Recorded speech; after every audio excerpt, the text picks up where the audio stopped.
morning, everyone. Let's pick up on Os Hey, number 5. And he says like this, before we see it, it's worth noting, when we think of mitzvos, averos, we oftentimes just want to highlight what he's been driving at, and just to contrast it, because I think it's very important. There is an approach that looks at mitzvos as a matter of, are we listening to Hashem, or are we not listening to Hashem? Okay, so basically we're saying, if Hashem gave us mitzvos, he's giving us opportunities to demonstrate to him that we are obedient. And he's giving us, we have averos, don't do this, do this. And every time we do a mitzvah, Hashem says, wow, you're obedient, fantastic. Okay, that's one way of looking at mitzvahs, that every mitzvah is an opportunity to demonstrate to Hashem that we are obedient, and each time Hashem says, okay, great, and I'm going to give you a reward because you did the right thing. You did the right thing, I'm going to give you a reward. That's one way of looking at mitzvahs. His approach is radically different than that. It's not an external, test. Did I do the right thing? Did I hold back from doing the wrong thing? Which would be valuable, and that is certainly one approach.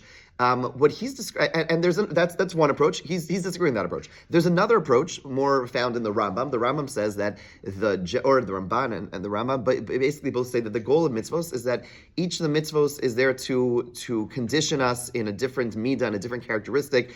So, for example, kosher, you're eating kosher, it works on your restraints, and therefore you're doing a good thing. You're becoming a better person, and that's also valuable. Okay, the Rambam in his description over there, by the way, it ties into this week's parsha of Shluach HaKain. It's a whole discussion. There's a pasuk about the Medrash about Shluach HaKain, about does it have a reason, does not have a reason, and what is the reason. But even according to the Rambam, who says it's conditioning us, he's understanding that in a general sense it conditions us. The Medrash says when it comes to shechita, for example, the Medrash says, does God care if you slaughter the animal over here, over here? Who cares? Doesn't make a difference, right? Those are other approaches. Let's see now what the Ramchal has to say, because he's going to say something which is different than everything we just said. Okay, let's see. So says the Ramchal, Achas tidar magvulos eila. These orders, these patterns, these restraints, hinehem klal mitzvos. Those are the mitzvos. Okay, asiyah, asay, and valavin, both the positive and the negative. Asher kol achas mem chuvenas el tachlis haknos ba'adam ba'atzim bo achas madrigos hamala miti shezacharnu. The goal, the function of each and every mitzvah is to embed within a person a level of loftiness which we described.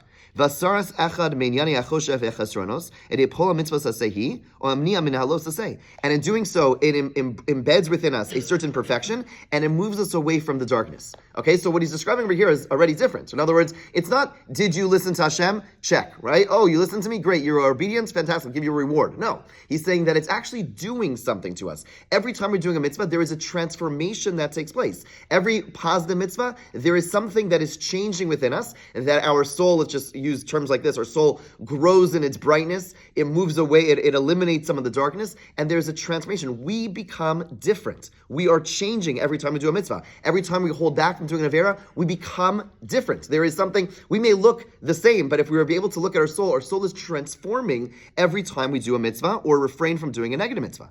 And he says further, Vulam prata mitzvahs kulam, the details of every mitzvah. V'chein prate kol mitzvah hinehem miusadim alamitas mitziyuso v'nyana shel adam b'chal v'chinosaf. And even the details of the mitzvahs. It's not just that in general you do a mitzvah, okay, so that you've come closer to God or more distant, or our soul has been more elevated, we've moved away from the physicality. Every detail of the mitzvah is on a very particular track that brings us more transformation. It's not, oh, it doesn't matter, if you do this, you do that. Meaning, the Rambam would say, you have to do in a general sense the mitzvah because it helps us, it changes us. The details, we need details, so God decreed details, but the details, intrinsically don't matter. We have to follow them because God commanded them.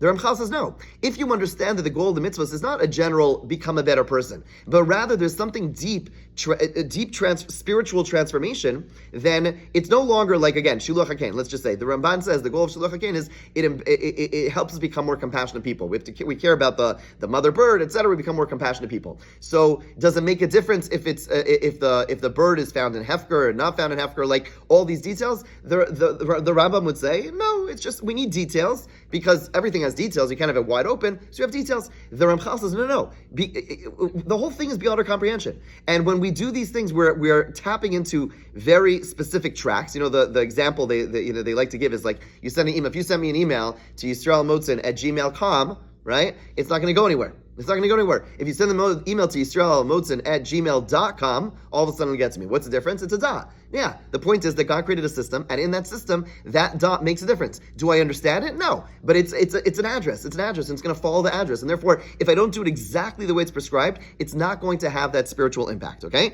So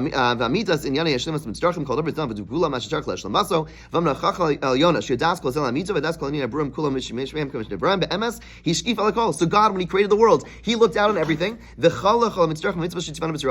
And God included. God knows who we are. And God knows the world that is. And God knows where He wants to get us. And therefore He creates an entire system, all these particular addresses, i.e. the mitzvos, to ensure that we are able to get to the destination we need to get to. And every single detail is a particular pathway to ensure that we get to the destination that we need to do so. And that's what the pasuk in Varm says. Hashem commanded us to do the mitzvos, litov lanu, to be good for us. Every element of the mitzvos, not just the mitzvos in general, but every element of the mitzvos is there to bring us to a certain element of perfection. So again, his point is mitzvos are intrinsically impactful, not extrinsically impactful.